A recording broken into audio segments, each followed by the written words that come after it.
तो बच्चों 2021 में आया हुआ क्वेश्चन डिस्कस करते हैं। तो इस क्वेश्चन में अगेन मैं कॉमन सेंस से जाऊंगा। तो मैंने कहा कि मुझे यहाँ पे 3 मिलता है, 5 मिलता है, 7 मिलता है और 10 टर्म तक मुझे जाना है। अगर आप डिनोमिनेटर पे फोकस करो तो 1 का स्क्वायर इंटू 2 का स्क्वायर, 2 का स्क्वायर इंटू 3 का स्क्वायर, 3 का स्क्वायर इंटू 4 का स्क्वायर।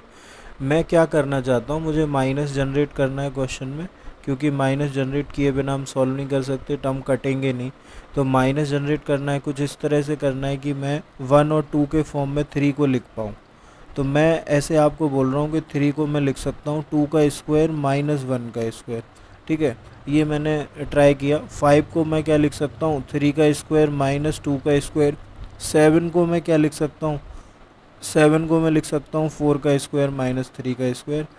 एक मैं आपको चेक करा देता हूँ, 4 का स्क्वायर 16, 3 का स्क्वायर 9, तो ये 7 आएगा। ठीक है, ये हमें मिलता है। तो हमने कहा कि इस तरह से हम डिनोमिनेटर तो लिख सकते हैं।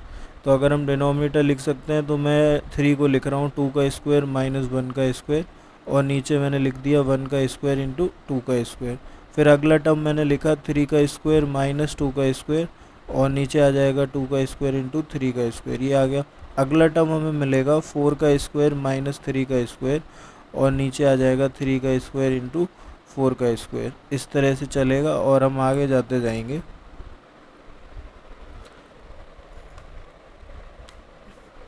तो इस तरह से हम आगे जाएंगे। तो ये चीज़ हो गई।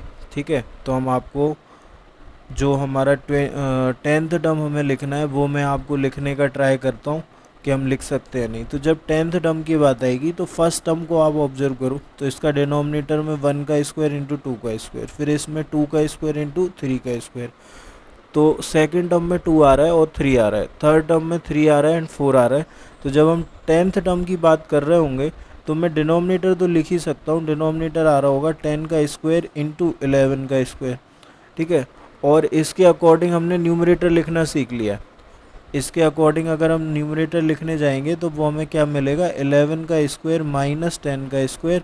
और जब हम इसे सॉल्व करेंगे ए स्क्वायर माइनस बी स्क्वायर से, तो ए प्लस बी, ए माइनस बी की बात कर रहे हैं हम, तो ये हमारे पास क्या आएगा, ए प्लस बी की बात करें तो 21, और ए माइनस बी की बात करें तो 1, तो यहाँ से हमें 21 मिलने वाला है।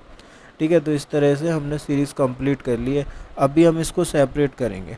अगर हम सेपरेट करेंगे तो मैं डायरेक्ट लिखना चाहूँगा 1/1 का स्क्वायर माइनस 1/2 का स्क्वायर, ऐसे आएगा, प्लस 1/2 का स्क्वायर माइनस 1/3 का स्क्वायर, ये आ जाएगा, प्लस 1/3 का स्क्वायर आएगा माइनस 1/4 का स्क्वायर, यहाँ पे आ जाएगा। और इसको हम आगे बढ़ाते हुए जाएंगे तो लास्ट में हमें क्या मिलेगा, 1/10 का स्क्वायर और माइनस का 1/11 का स्क्वायर, ये हम आ चुके हैं। तो ये कटना स्टार्ट होगा, इससे ये कट जाएगा, इससे ये कट जाएगा, और इस तरह से ये सीरीज़ कटना स्टार्ट हो जाएगी। तो ये फर्स्ट टर्म हमारे पास ये बचने वाला है, और लास्ट टर्म की बात करें तो वो ये बचने वाला है, बाकी सब यहाँ से कट जाएगा। तो मैं इसको लिख सकता हूँ 1 माइनस 1/11 का स्क्वायर, जो कि 121 होता है। तो 1 माइनस 1/121, तो ये हमारा आंसर बन रहा है 120/121। तो इस क्वेश्चन का आंसर 120/121 होगा।